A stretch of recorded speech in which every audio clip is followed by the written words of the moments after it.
అక్షయ్ ఆఫీస్‌కి వస్తూ ఉంటాడు. ఇంతలో అవని పని చేసుకుంటూ కనబడుతూ ఉంటుంది. అది చూడగానే అక్కడ ఉన్న అక్షయ్ మాత్రం అవనిని పట్టించుకోకుండా అక్కడి నుండి వెళ్ళిపోతూ ఉంటాడు.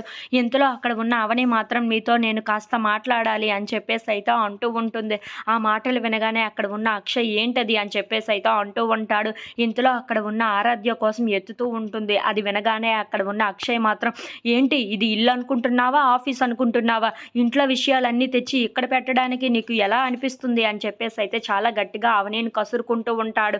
ఆ మాటలు వినగానే అక్కడ ఉన్న అవని కూడా చాలా కోపంగా "మీరు ఎంత కసురుకున్నా, ఎంత గసిరినా సరే నా కూతురు ప్రేమని నా నుండి ఎవరు వేరు చేయలేరు. నా కూతురిని గూడా నన్ను దగ్గర నుండి ఎవరు వేరు చేయలేరు. నా కూతురు నాకు కూడా సొంతమే" అని చెప్పేసైతే అంటూ ఉంటుంది. ఆ మాటలు వినగానే అక్కడ ఉన్న అక్షయ్ అయితే ఒక్కసారిగా షాక్ అయిపోయి అవని వైపు అలా చూస్తూ ఉండిపోతాడు. అయినా ఇదేమైనా ఆఫీస్ అనుకుంటున్నావా? ఏమనుకుంటున్నావా? నువ్వు కాస్త నీ పని నువ్వు చేసుకుంటే చాలా మంచిది అని చెప్పేసైతే చాలా కోపంగా మాట్లాడుతూ ఉంటాడు. ఆ మాటలు వినగానే అక్కడ ఉన్న అవని మాత్రం "ఇది ఆఫీసే అయ్యి ఉండొచ్చు. కానీ మీరు నా భర్త కదా! అందుకే ఇలా మాట్లాడుతున్నాను. మీరు నా నా కూతురిని నా దగ్గర నుండి దూరం చేస్తే బాగోదు. ఆరాధ్య విషయంలో మీకు ఎంత హక్కు ఉందో నాకు కూడా అంతే హక్కుంది. ఇలా అరిచినంత మాత్రాన ఏది తప్పు ఒప్పైపోదు" అని చెప్పేసైతే అంటూ ఉంటుంది.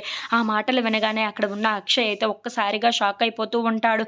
ఇంతలో పార్వతి అక్షయ్‌కి ఫోన్ చేసి "ఇక్కడ ఆరాధ్య కనిపించటం లేదు. ఏం జరిగిందో ఏంటో ఆ అవని మీదే నాకు అనుమానంగా ఉంది" అని చెప్పేసైతే అంటూ ఉంటుంది. ఆ మాటలు వినగానే అక్కడ ఉన్న అక్షయ్ అయితే ఒక్కసారిగా షాక్ అయిపోతూ ఉంటాడు.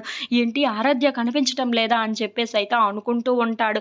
ఇంతలో అక్కడ ఉన్న అవని దగ్గరికి వెళ్ళి "ఏంటి అవని ఏం చేస్తున్నావు నువ్వు?" అని చెప్పేసైతే అంటూ ఉంటాడు. ఆ మాటలు వినగానే అక్కడ ఉన్న అవని అయితే ఒక్కసారిగా షాక్ అయిపోయి ఏమీ అర్థం కాక "ఏంటండి?" అని చెప్పేసైతే అంటూ ఉంటుంది. ఇంతలో అక్కడ ఉన్న అక్షయ్ మాత్రం "ఏంటి ఎక్స్ట్రాలు చేస్తున్నావా నా దగ్గర నీ ప్రతాపాలు?" అని చెప్పేసైతే చాలా కోపంగా అవనిని చూసి మాట్లాడుతూ ఉంటాడు. If you like this video please like, share and subscribe.